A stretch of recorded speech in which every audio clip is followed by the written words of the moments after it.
aí, pessoal? Olha, que surpresa! Boa noite a todos. Estamos começando mais um episódio do Balbúrdia Cast. Estou com meu co-host PDS. Boa noite. Tem que falar boa noite, né? Tem que falar boa noite. Estamos aqui com a F também, a nossa convidada de hoje, mais do que especial, gente. Que honra, né? Então, fiquem à vontade para já curtir o vídeo, compartilhar, comentar e aproveitar aí o nosso episódio com essa pessoa tão importante, tão especial. Tá joia? So, hey Effie, how are you? Good night. I'm great. I'm great. I'm doing well. How are you both doing? Oh, pretty good, actually excited. Thank you for being here, actually. I'm glad you guys asked me. I never get to do bonus content for different regions in Dota. I think I've only ever done things in English, so I was really excited to be Oh, and here. you have a lot of fans in Brazil, actually. Really? Okay, Yeah. that's nice. Mhm. Good to hear. Thank you guys. Um, Do you usually do extra content besides tournament? Because Mm. today I watched, I think you did a podcast 3 years ago with Sunsfan and Cindering, right? I did. I did. I think at the start I was doing more things. Like when I first came into the scene, people would ask me for interviews and stuff, and I was more keen on doing them. But over time, I kind of stopped. Not for like because I want to. I think it after a certain point you just kind of become old news, and then people don't really want to hear from you anymore. Is it like that? Like people don't want to hear, or is it like we're lacking content in Dota, like extra content beside games? I think I was just being self-deprecating. I was Okay. trying to be funny, but you're right. We are lacking a lot of extra content in Dota. It's been one of the problems we've had in our scene, I think. Okay, but well, enough of Dota. Of course, everyone in Brazil in our scene knows you about your history in Dota, your casting. But who is Effie? Where did you come from? Who is Ashi? What is Ashi? What is Why? Effie? um, okay, I come from Jordan. I was born there and I was raised there, except for a few years when I lived abroad when I was younger. But for most of my life, I've been in Jordan. Uh, and I just kind of I played video games for as long as I can remember. And then in Jordan, like LAN cafes were really popular when I was young. I'm sure it's the same in Brazil, still Mhm. popular. But that was kind of what you did for fun. Like there wasn't really that many activities to do, at least back in my day, you know. But yeah, so my friends and I would go to these net cafes and we would play games. And the popular game was Dota, All Stars, and Warcraft 3. So that's just what we did in our free time. And yeah, I've loved the game ever since. And I don't think I intended for my life to be about Dota. It just kind of happened this way. And I just kind of went, I kind of went with it. But yeah, it just happened. Everything just happened. I don't think anything was planned that happened in my career. Mhm. so you said yes to a lot of things, and it happened. Yeah, kind of. Kind of. Like I was in university and I was working like multiple different jobs when I came back from university and I was streaming a little bit. I was kind of giving up on streaming from time to time as well. And then I got an opportunity and I said yes. And then I got another one and I said yes. And then I thought to myself, okay, maybe this could be where my life goes. And then my life went in that direction because before that, I didn't know what I was doing. Like I said, I was just trying a little bit of everything, waiting. But Where that's my life. That's the summary I would give. were you always a gamer? Was that your main entertainment? Like when you were young or teenager? When did that happen? The gaming. Yeah, I played my whole life mostly. And like I mentioned, LAN cafes were super popular. So it just felt like the funnest thing to do, playing with your friends. And I also had siblings around my age, and we would all play together, and that's how we bonded. You know, whether we were playing on our PlayStation or whether we were playing online games, it just felt like the funnest activity we could share together. So it started off very socially and then it became very competitive. Yeah. Mhm. Yeah, because like you said, we had in Brazil the LAN cafe thing. I think it was for, I don't know if 10 years or so, that was like the big Mm. thing. But I don't know how it is in Jordan. I'm speaking like a male Brazilian. Like we had here and we still have many physical activities, especially soccer. Because when I was Mm. growing up, I loved video game. I was on video game and computer my whole life. But when I had an opportunity, like, oh no, I want to get out of my house, I want to ride bike, I want to play soccer, I will drop Okay. the video game part of it and we'll do these other activities. Is it the same in Jordan or is it different? Like, no, everybody Mm. was inside and. Yeah, first of all, that's very healthy. That's very good. That's Yeah. that's being a good kid. Everyone should go outside. When you're watching this, go outside from time to time. But there definitely were activities outside, like maybe not as many as were available in Brazil, because it's like a very hilly country. Like everything is very rocky and it's all like ups and downs. So there were never any clear paths for biking. So biking was never Mhm. popular. Football was like quite popular, but it wasn't really something that you had easy access to. Like you had to live close to a park or something like that. And yeah, most kids ended up doing whatever it was closest to them. And that's why for most kids that I knew, like every neighborhood back then had like a functioning LAN cafe, every single one. It was like Mhm. 5 minute walking distance at most. So it felt like a very popular activity. But some people did play football, just not me. But Mhm. not my brothers either. I don't think I ever saw them go outside, but I think some people did. So I can't speak for everyone. And about your school time, were you like a good student and or did you Mm. like I don't know, miss classes to play Dota and stuff? That's that's a good question because I did skip classes to play Dota when I was older, but I was a good student. I had straight A's for all of high school, and I was pretty studious. Like I enjoyed studying. I enjoyed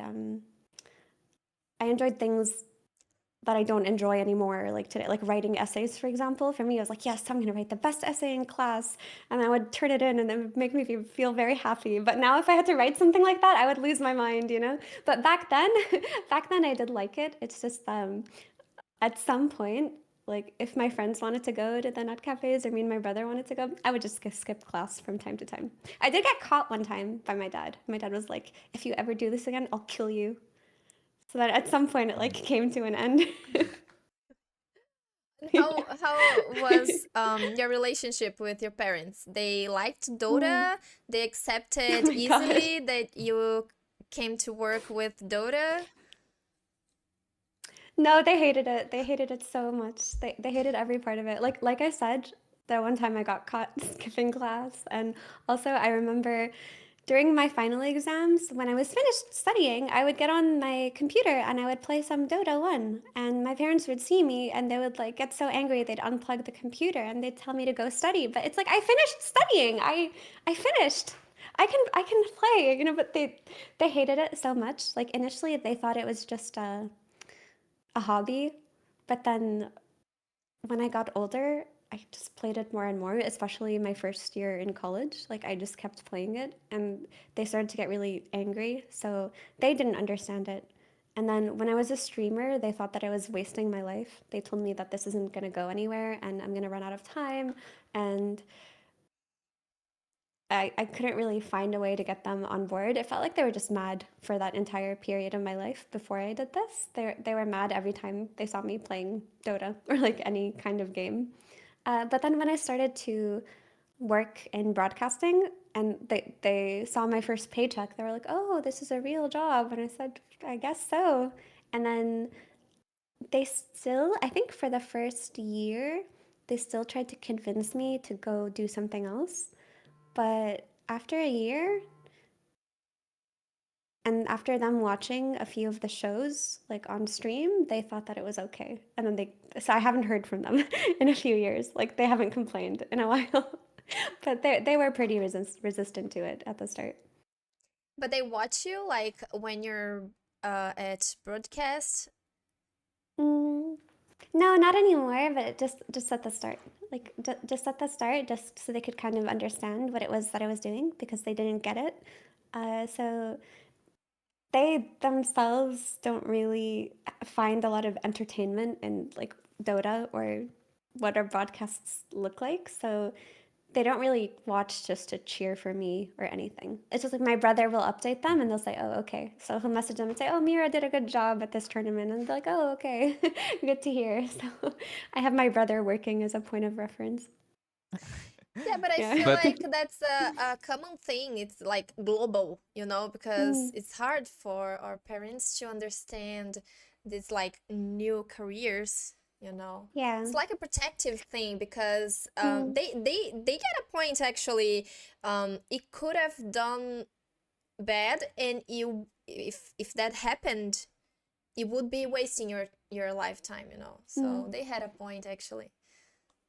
Yeah, that's how they would have perceived it, especially because my brother, he tried to go pro in Dota and he did it for a few years, and his name is Firo. He stopped playing professionally like many years ago, like 6 or 7 years ago, and they had a really negative image of it because of that. Mhm.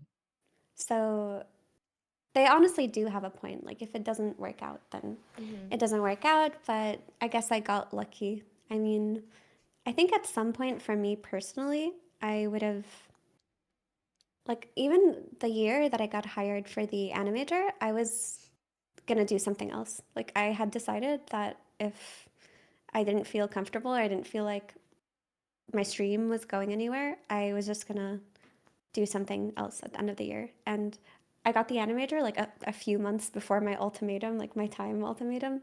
So I guess it worked out, or it was meant to be or something. I But was I going don't know. to ask. I can't blame them.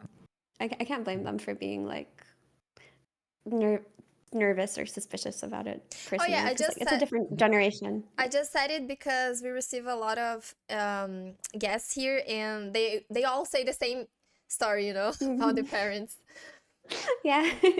I think they only like I think when our generation, our parents were gonna be so cool about Yeah. everything. Like our kids are gonna be like, yeah, I'm gonna become a VR professional player. And to us that sounds crazy today, but maybe you can be a competitive VR athlete or something 10 Yeah. years from now. But we're gonna be so chill about it. We're gonna let Yeah. it slide, I think. Yeah, but I was going to ask if your parents were as harsh on your brothers as they were on you. Was it the same, or were they Mm, lighter on your brothers? Of the whole gaming aspect, not specifically to Dota 2. um, I think I think that they were equally harsh on everybody, but I think for me, it would have turned into a bigger problem because like, I mean, in our culture, it feels like, men, they have a lot more time. They're given a lot more time by their families to like make something out of their lives because they're not worried about putting a timer on them. Whereas for women, it's like by a certain age, your parents want to see you with a good job and, engaged and all of these things. So I wouldn't say that my parents were unfair or anything, but again, I think that if I hadn't worked the animator in a year, they would have been really pushing me to do something else. So, when was the Animator? I don't remember. It was 2021, like in the middle of the year, I think May, June, something like that. Ah, okay. So it's recent. I thought it was like 2018 or 2019. Uh, No, it was. no, it was like four years ago. But Okay. still, I was 26 when I worked the animator, so that's like about the tail end of parents setting a limit on you. And today you say that they don't watch you casting, but do they are they like proud of you? Like, oh, this is what our daughter does for a living, and tell friends or whatever, or it's like, yeah, Effie is doing Effie things. Hmm. I think they're proud of me. Like I don't think that they're unhappy with me or anything, but I'm not sure if they can brag about what it is that I do to their friends because I don't think it's easy to explain. So I don't know if they brag. I mean, my parents aren't really the type to say I'm proud of you, but it doesn't mean that they don't feel it or mean it, Mm-hmm. you know.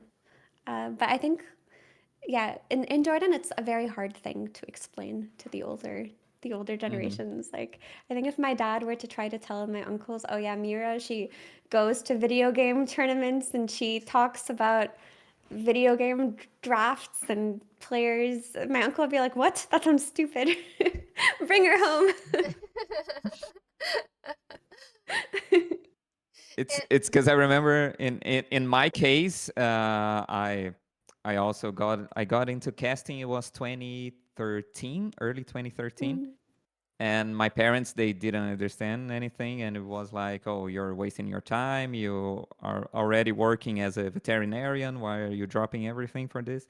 And mm. when I went to my first day international, it was TI4. And then they, oh, so you're traveling with this? And I, yeah, I'm traveling with this. And then they kind of got into it. And the first time I appeared on TV, and oh, there's my kid on TV. And they sometimes come and ask, and oh, yeah, who won the international this year? Was Liquid? And Wow. I just look like, how do you know the name of the teams? But but That's so it's cool to see, adorable. like, after this Mm, period of like adaptation and accepting, yeah, because it's thing that they don't understand, they didn't live, mm. new Yeah. jobs.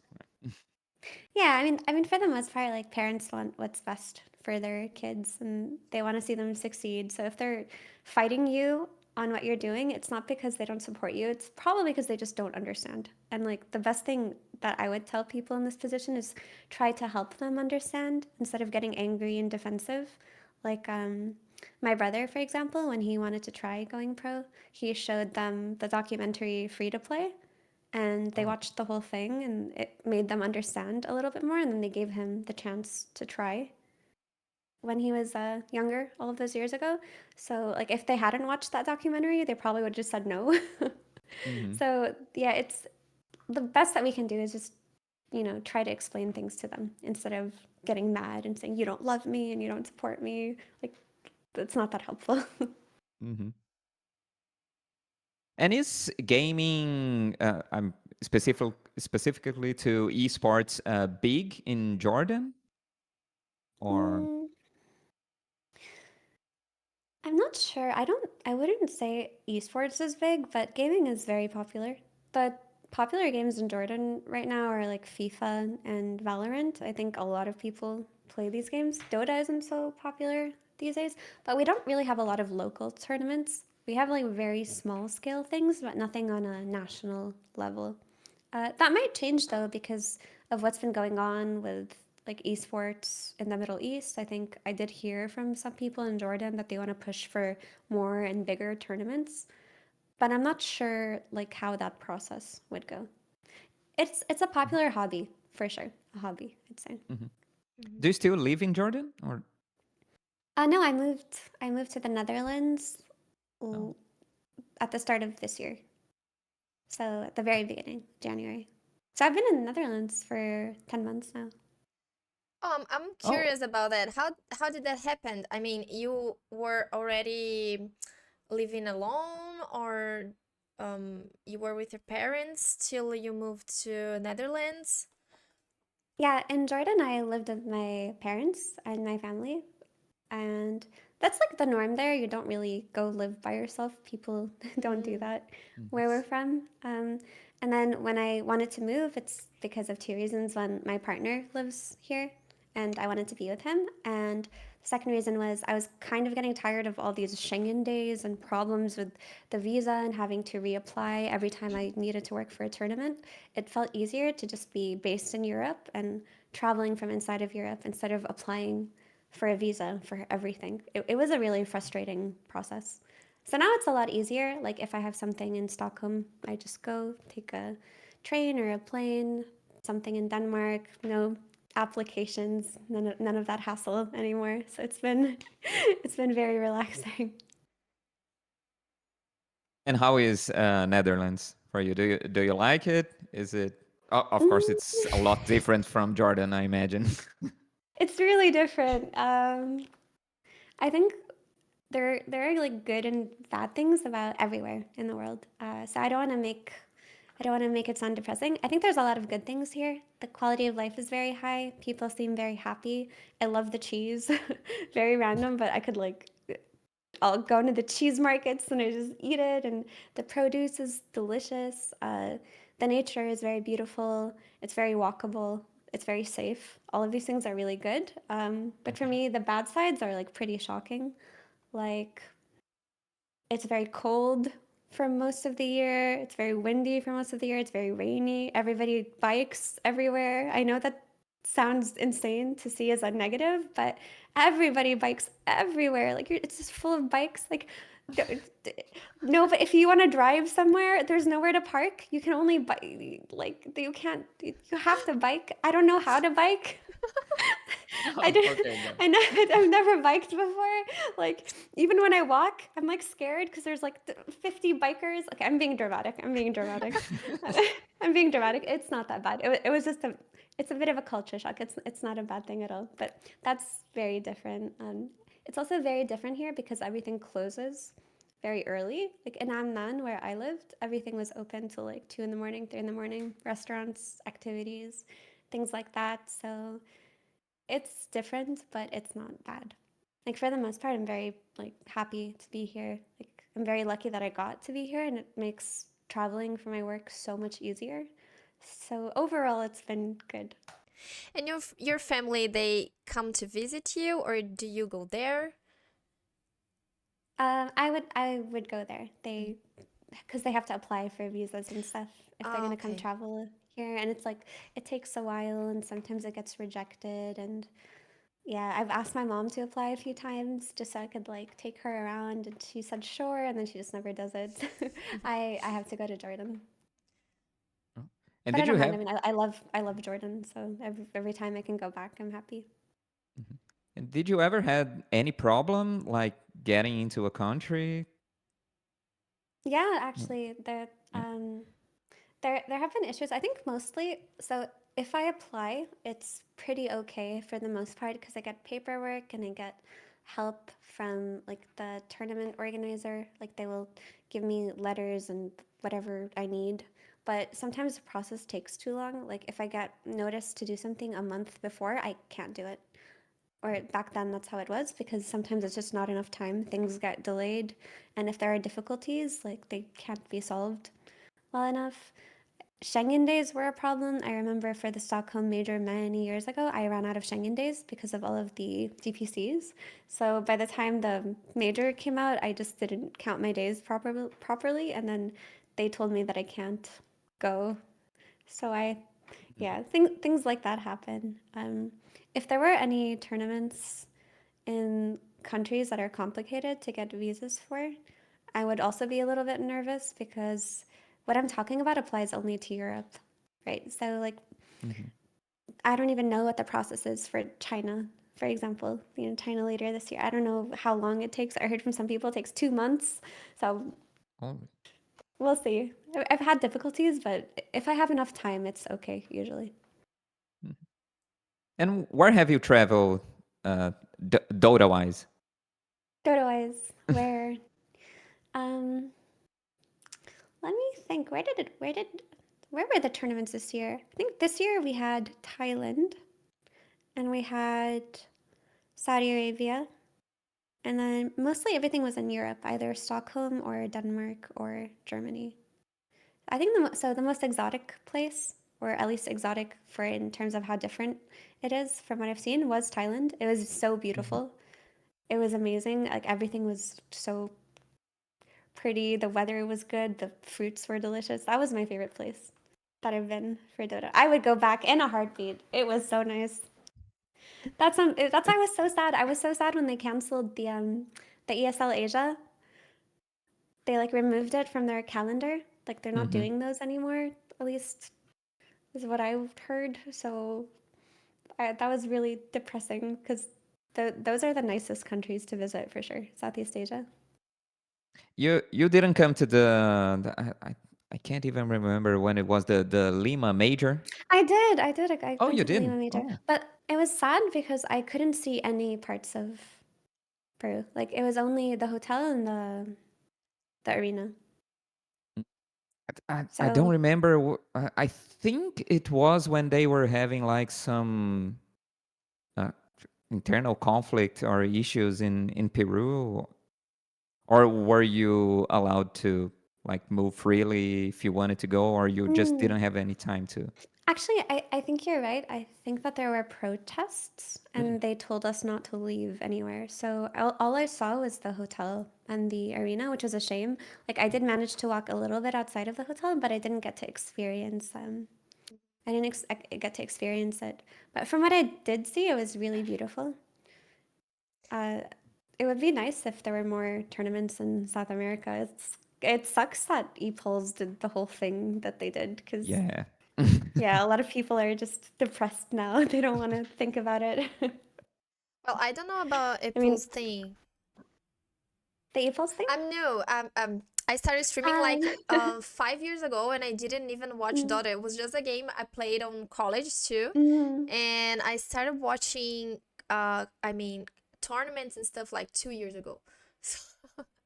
So I'm not Actually, aware. I was just like you. Actually, I played so much, and even when I was streaming, I was only playing, and I didn't watch tournaments. I think I only started watching tournaments like from TI 8 properly.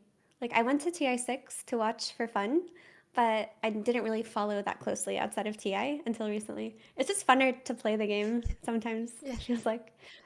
But the ePulse thing was like they just didn't pay anybody. They like racked up a lot of debt. They owe a lot of people a lot of money. They didn't pay me for anything either. I kind of gave up. Like we had this like little support group on Discord where we'd all message each other updates, like the victims of ePulse Discord group. Like, anyone hear anything?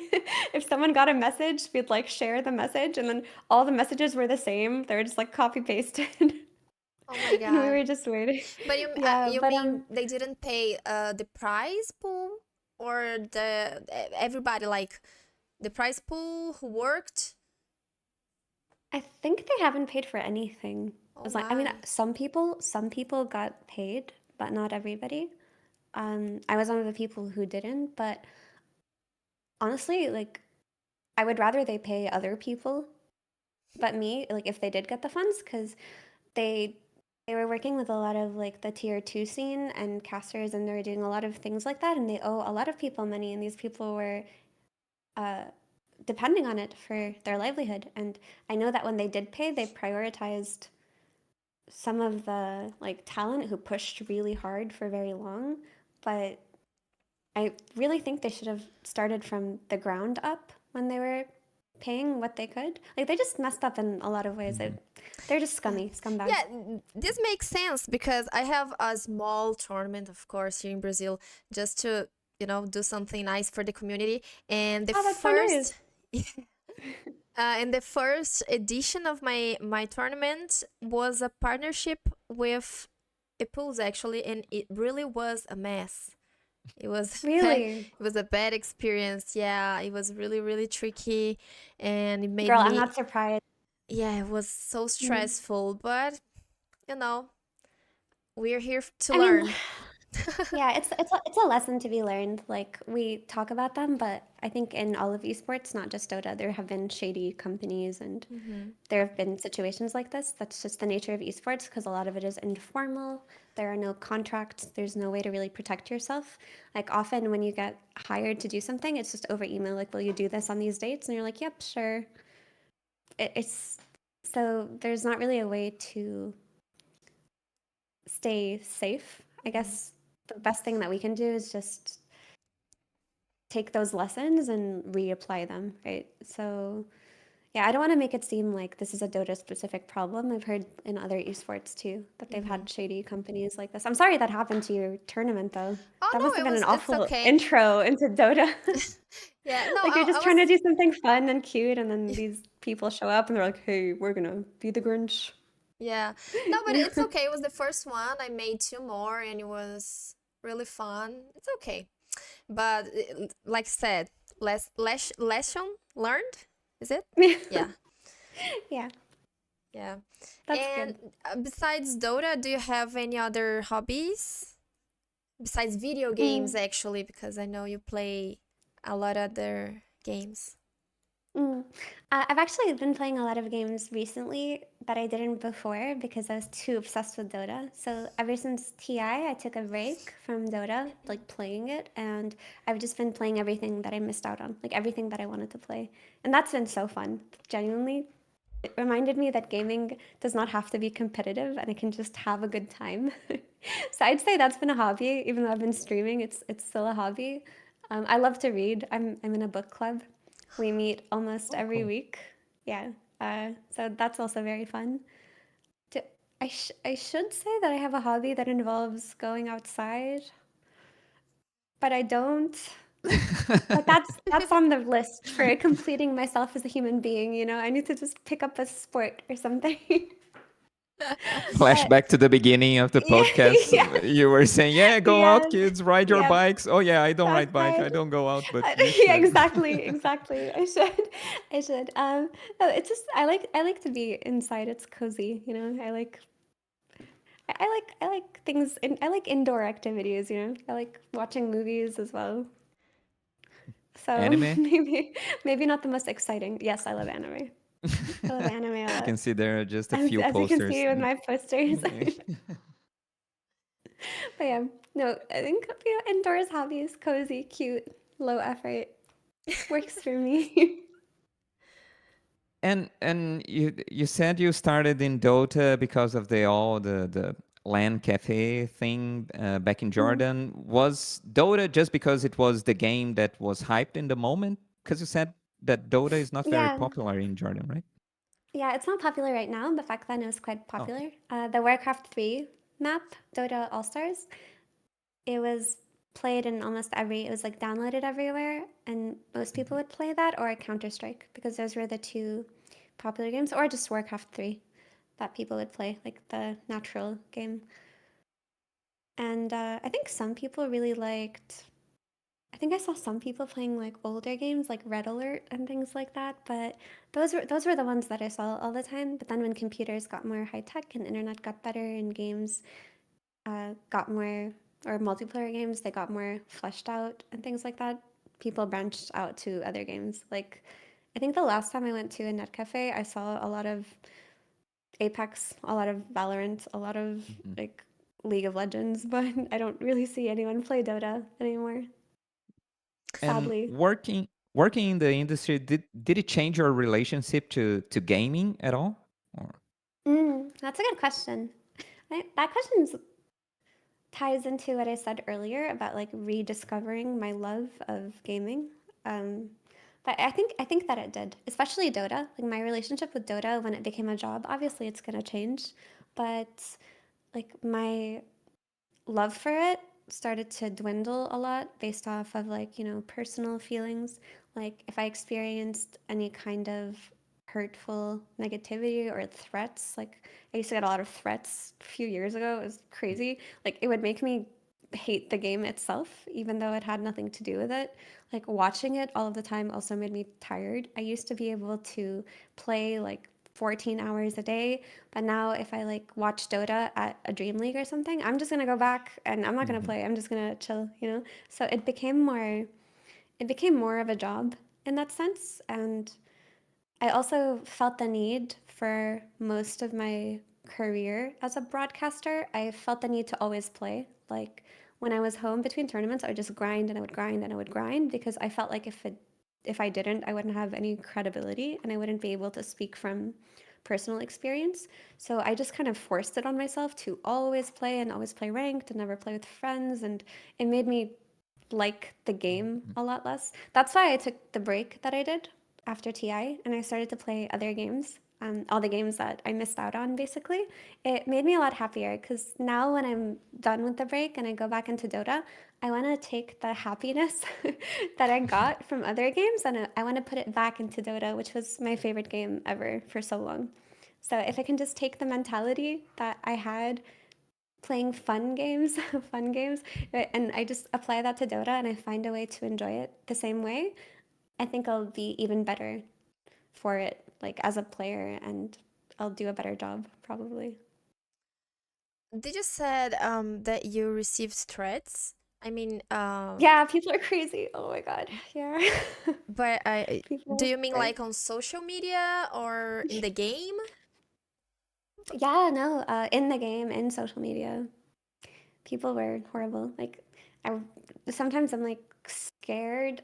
I go to these tournaments, I'm a little bit scared, and I know that I shouldn't be because it's just keyboard warriors, but a part of me Oh, you is never know, actually. afraid. I don't know. Yeah, a part of me is afraid because I love to interact with people, especially at Dota events, because there's so many different kinds of people from all over the world, and we're all such a big fan of this game, and it feels really special. But all it takes is one crazy person or one of the people in your DMs saying they'd shoot you if they ever saw you to like put an end to it, you know? So it's a bit scary, but for the most part, I know that they're empty threats. But yeah, it's like in my DMs and my Twitch chat and in Dota. It's gotten a lot less now because I feel like I've been around long enough for people to have less intense feelings. Hmm. But initially, like it was rape threats, stalking threats, people like, I see where you are, even though they didn't. But like they just try to scare you. Unfortunately, it happens Yeah, I know. if you're in the public eye. Yeah. Oh God, it's happening to you. I'm so Oh yeah, sorry. I have what is it Oh my called in God. English? Boletim de Stalker? ocorrência.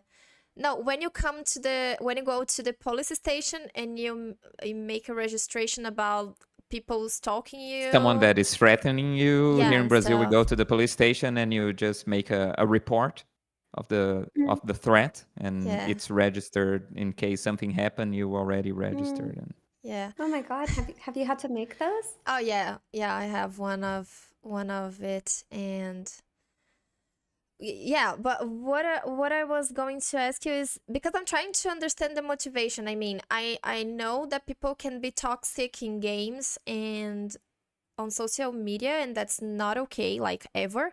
But I'm trying to understand about, rape things. What, you know, that's so weird. Yeah, I think it's honestly it's hard to try to rationalize why people like that act the way Hmm. that they do. It can be like they have a horrible life or they have some kind of mental illness or they are genuinely just hateful people and they want to Hmm. make you feel afraid. Like that could alone be enough. So it's hard to say, but for the most part, like, the one thing that I do have to say about this is for every one crazy person, there's hundreds of really kind and really supportive people in Dota. So it's important to not let these outliers like paint an image of what the community actually is. Like for me, I Hmm. actually had to learn that. Like I had to drill that into my head because initially one of these messages would have me upset the whole day or scared the whole day or afraid the entire tournament.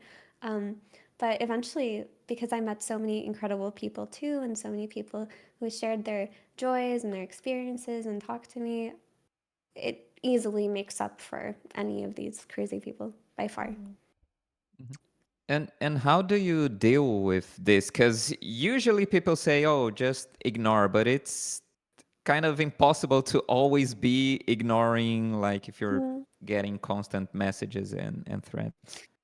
I mean, like I mentioned, it's not that bad anymore. It used to be a few years ago. Right now, it's honestly mostly calm. Like for the most part, what I read is just criticisms and not anything threatening. So it's okay. Like in terms of threats and whatnot, you just have to, you just have to understand that it comes with being in the public eye, and then you have to just ask yourself, do I want this job enough to work in spite of it? And if the answer is yes, you just have to ignore. Like you can take precautions to be safer, like make sure that there's security where you go, make sure you don't go anywhere alone, like don't show people what hotel you're staying at. Things like that can keep you feeling better. But like I said, a lot of this is just empty threats most of the time. And in terms of criticisms, it's also part of the job. You can try your best to learn from them and be better like it's not the easiest to just ignore, but like what else can you do? Yeah, and do you feel like this happens because you're a woman, or is because they're just hateful people and they would be, spilling hate on everybody? How do you Mm, feel about it? Both, for sure. It's because I'm a woman and because they're hateful people, and then you Oh, get this creation, you know. But it's okay. Like I said, um, it's really calmed down over the years. Mm-hmm. Like I haven't really thought of it as a problem for a long time.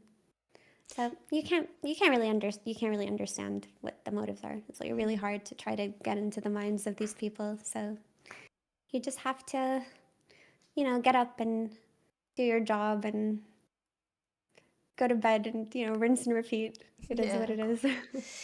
Yeah, sometimes I have a feeling that things are changing, but other times I get the feeling that actually it's because we're working with internet and people are already recognizing our voice in Dota, for example.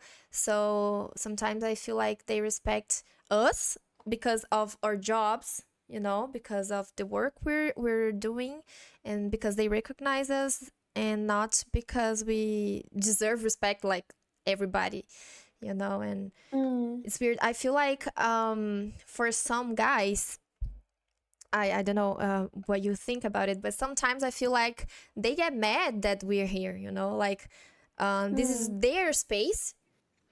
Video mm, games are a man thing, so we cannot be here. mm, Actually, that was the thing that motivated me to create this podcast, to talk about girls and mm. make guys know that there are girls, playing video games, and it's okay. It's just fine. That's really cool that you made a podcast like that, and I hope it reaches a lot of these people and maybe changes their minds too. For your question, I think that like the internet in general, like it's not that old. Like it's still a relatively new thing, and a lot of these hobbies like gaming and whatnot, they like maybe 20 years ago it wasn't super popular for girls to play, so it just felt like a dude space. So like on in these online spaces, it was like somewhere where they just had to themselves, and that's probably why they feel so gatekeepy about it. But times have really changed. Like we talk about this in Dota, but I think that this problem exists in the older games a lot more than in the newer games, because like I have a couple of little cousins and they're girls and they play a lot of League of Legends, like a lot of it. And they play a lot of Valorant too. And they tell me that like they have a lot of friends in these games that are also girls. Like half of the people they run into in their lobbies are also girls. So I've not heard from my little cousins that they haven't run into other girls. I think in the older games, like, Dota and maybe World of Warcraft and StarCraft, you'll see a lot more of these gatekeepy types, or like, get away, girl, this is my game. What do you know about BKB? You'll see those types, but but it's changing because there's also a lot of good people playing as well, and I think it's become a more common opinion to speak up and like against these things. Like I remember on Reddit in the past when I would read these threads that girls wrote, and they would write about why is everyone harassing me? Why can't I just play? They would, that type of thread. People on Reddit would just be like, "Oh, shut up! You're not special. You're not a special snowflake. This is everybody's experience." Now when I see threads like that, it's more like people are like, "Yeah, dude, that sucks. Like, if you want cool people to play with, hit me up," or yeah, they shouldn't be doing that. Like it's become more common to recognize it for what it is and talk against it. At least that's what I've seen. So I'm pretty optimistic about things changing for sure. Like I do see a huge difference now in the culture than 5 years ago even. Hmm. Yeah, I couldn't agree more. I feel like things are changing, not as fast as I'd like, but I feel it's changing. The more we have women playing, women talking on the mic, and women Mm, streaming, and on the official broadcastings, this is really important in Brazil. We don't do that much, but I feel like it's changing for sure. Hmm. Yeah, because even on broadcasts, at least from what I've heard from my colleagues, like even 8 years ago, if you dressed a little bit revealingly on a broadcast, people would just yell and scream and insult. But now, like for our generation of Dota 2 broadcasters, like we feel comfortable wearing whatever, and people aren't crazy about it, and nobody's saying the kind of things that they said. Like I've had some of my older colleagues who've been around forever doing this telling me that it's way different now and it's way safer and it's way chiller and it's way more accepting. So that I came at a good time is what they would tell me and Nat and things like that. Yeah. Because no, go ahead. Oh no, I was just add something that I don't know, maybe for me in where from my point of view, I feel like those bad comments always comes from the community, not from the streamers, the people who, work with Dota. And I Mm. think that's a good thing because we feel better working side by side to these people, and we don't feel lonely. So it's a good thing. Mm. Yeah, I'm glad to hear that. And like I mentioned, I think it's changing for the better, at least from what I've seen. I've been playing this game for a very long time, since I was 14. I've been playing, that's 16 years ago. And the difference in how people acted is night and day. Like even in lobbies or the way that you were treated, and even like let's say that I wanted to play with other girls in Dota 10 years ago, I would have no idea where to find them. But now I run into them in my pubs, like I see them streaming, like it's super cool, and it's not only changing in terms of it becoming a more popular game for girls, but because there are more girls playing and streaming, like you mentioned, and just making themselves public, everyone's chiller too. They're like, oh yeah, this is cool. Like I've seen her play. Like they run into a girl in their pubs now, and they're like, "Oh, bro, you're kicking my ass." Like maybe not all of the time, but I have seen really big changes. So I do feel really hopeful and optimistic about it. It's not something that brings me down Mhm. anymore. Maybe 10 years ago I would be depressed about it, but now I'm just like, this is cool. Like we all get to be part of the change and we get to see it. And like I said, now my little cousins play their games comfortably and I'm not worried for them and they're happy and they have all of these Discord friends and this whole life that they live online without being harassed. It's really cool.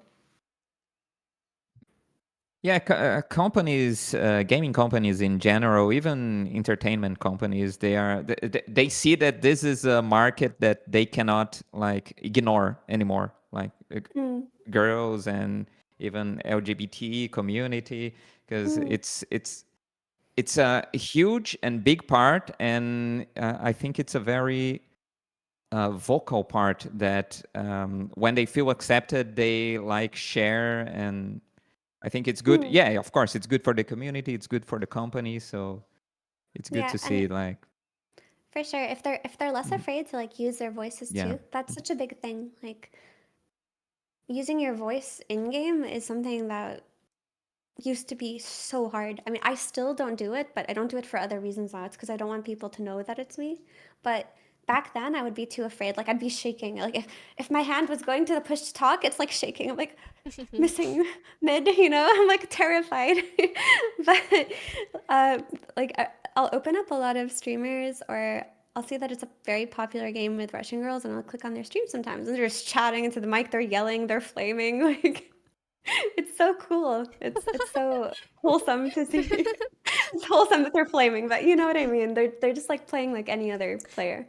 But it's a They don't good have thing. that chip on their shoulder. I think it's a good thing that women are flaming because you have to be comfortable enough to talk back, when somebody is Yeah, flaming no, you. So I don't want that's to, equality. yeah, Everyone flames. yeah, I don't want to, make people flame more. It's not my the outcome I'm looking for. But it's a good thing, that people No, are I comfortable. understand. I Because understand when what I you're started saying. streaming, I was afraid too, and I was like, oh my god, so small, and I was like, oh no, I can't talk, I can't hear, and now I don't care if you flame me, I'm gonna flame you. If you play nice, I'm gonna play nice, and that's it. Yeah. No, it's good. You have to be able to use your voice in every capacity, even the toxic ones. I mean, really, that's what we need. Just to be able to talk freely, just like, most other people can. And it applies to LGBT people as well. Like you mentioned earlier, like sometimes you can tell if somebody is trans from their voice and they get harassed Hmm. a lot too. Mm-hmm. But if they can speak vocally and more comfortably, that's very important. Just changing a little bit of the subject. There was a question I think Sunsfan did to you on the 3 years ago. It was something like, where do you see yourself like in 5 years? Do you remember what you answered? I don't know. I don't remember, but I would probably say I don't know. Yeah, it was just that. I don't know. Whole life has just been, huh? What? Where am I? What's happening? Okay, I'm here. I'll do this now. That's just been the recipes. I imagine it'll be the same thing. Well, you I have said no yes Because to a idea. lot of things and it worked, so you can just keep saying yes to a lot of things. Yeah, yeah. I I just worry that when the time comes to say yes in a different direction, that I'll be scared too. That's my concern. Because at some point, the direction has to shift. Like, who knows when this will all come to an end or it stops being a sustainable way to live. Then I'll have to be brave enough to do something different. Mm-hmm. That's the hard part, I think. That's too long in the future to think about. So, who Yes. knows? I don't know. That's my answer. But do you yeah, have it's something? Oh, I'm sorry, PJs.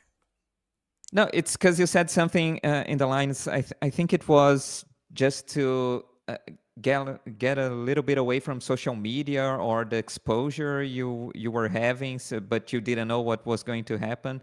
Just if that changed over the years, this last 3 years, because you got a lot more involved in Dota, like going to Hmm.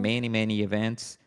Like, did it change a little bit? Oh yeah, I think that Dota is going to be sustainable for me for maybe a Hmm. couple of years, or it's something like, I don't know, maybe Yeah, it's hard to say because every year is the year people say Dota will die this year, every single year it's been said.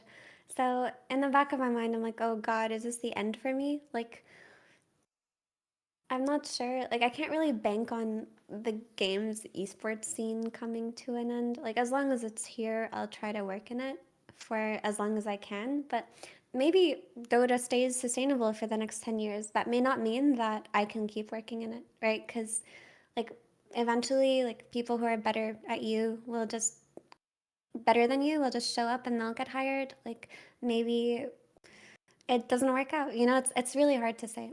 Like, for example, this year we've had a lot of pros retire and work as analysts or want to look for work as analysts. And maybe if more of that happens, like none of us regular analysts can compete and eventually we just don't have work anymore. That's also something that could happen.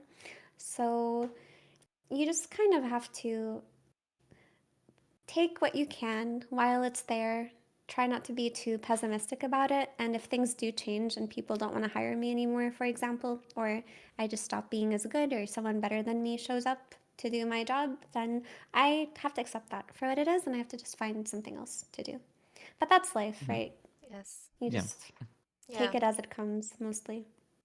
Yeah, I think we're all old here, ne? Ne. Right? We are uh, all old. Speak for yourself. No. Is that how you say right in Yeah, Portuguese? yeah. yeah. Nah. I'm Oh, sorry. I know that because in anime they say "ne" also is right. Ne. So I was like, "Are you speaking Japanese to me?" Yeah. Because of my posters. I'm sorry. And I feel like when we're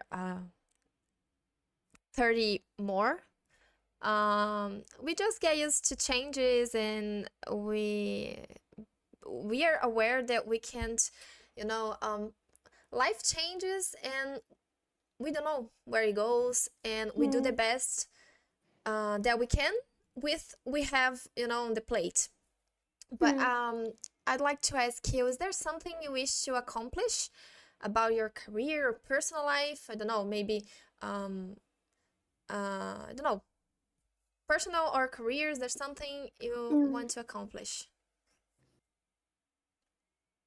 I think for my career, I would like I would like to do something well that's different than what I do.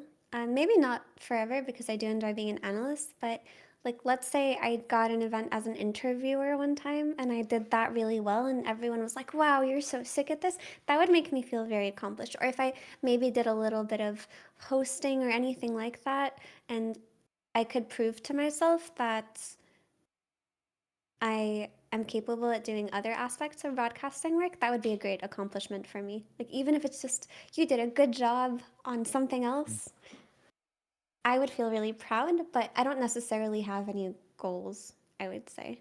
Like, it's one of those things where if it happens and I got to do it well, I would feel accomplished, but I'm the type of person who's just like happy with what I get and what I have, and I don't really need more than what I have. Like, as long as I have enough, that's fine. Like setting goals and dreams and things like that, that was what I did when I was really young, like when I finished high school and I didn't hit a lot of those goals and life was complicated and life was difficult and I started to feel like a failure and it just feels more comfortable to go through the world like modestly, I guess. Just not too much. I'm not saying don't have goals or dreams, but this is what Hmm. this is what works for me right now. And I guess if I had any personal goals, it would probably be just get a little bit healthier, like go outside more, like anything that doesn't involve staying indoors. Another simple, small, like nothing amazing. I wish I had a better answer for you guys. I feel like I'm giving you the No, it's good. No, it's We I'm fine. want to know sorry. you. So if that's your Yeah. answer, it's your answer. No problem. I mean, I can elaborate that on that a little bit. Like, if you'd like to hear, it's just like I mentioned earlier, I think that I had really big dreams when I was younger and I didn't achieve them, and that really destroyed my sense of self-worth. Like, I lost a lot of self-esteem in my early 20s. Like, I would say my early 20s were miserable. Like, I can't remember them that well, but I know that I was depressed, I was aimless, I thought that I had no abilities, I thought that I wouldn't make it doing anything and that I sucked at everything because all of these like big goals and being the top of my class at university and getting an amazing job and doing this and that, none of that happened. I was like, oh, I'm not special after all. Like I was wrong, and for me that was very hard to reconcile with because I think a lot of that low self-esteem carried with me for like most of my 20s, and it took a lot of time and effort to just learn to be good enough and not more than that. Why am I perfect at this? Why haven't I reached X amount in my bank account? Why haven't I reached this position in my job? Why am I not this valued by this community, et cetera, et cetera? Like, there's always going to be a ceiling that you want to chase, and you'll never get it, and it's going to make you feel bad. At least that's how it was for me. So I learned to, Just let go you and know, yeah, just be happy with what I have because it's a privilege. Like even this is a privilege. Like being able to talk to you guys and you guys being curious about me, even though I'm just like some person here. I can talk to you from across the world and we can share all of these stories and ideas and that this is my life and I can work doing this. That is so special. That's really so special, and why would I need more than that? yeah, wow. That's a great point of view actually. It's very inspiring. It's a Yeah, because like isn't it cool like that we can connect like this? Because if this wasn't my job and I had to work like a different kind of career that had me tired and that had me um, feeling stuck and exhausted, I wouldn't even be able to interact with people in my neighborhood, let outside, let alone on the other side of the world in different countries. Like it is such a cool thing that esports does, Hmm. bringing people together.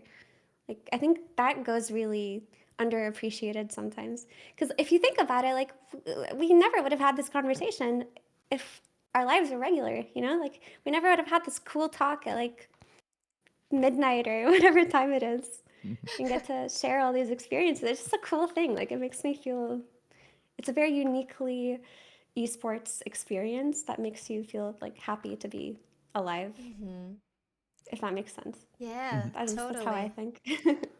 I think Well, sometimes we that work in this industry like put ourselves down or don't give us enough credit of what we are doing. Like I like to think like I open my stream and there is like 100 people watching me play, or in your case I think it was like 400 people watching you today. If you put everyone like in a movie theater or anywhere, it's like it's a so lot of many people. lives that we are sharing, Mm, this that's very moment and true. just talking and sharing our experience. It's individual. It's not just numbers that are watching us. It's Mm, 400 different lives that are watching, and we are sharing, and something that we couldn't be doing if we weren't doing this. So I have a similar yeah. like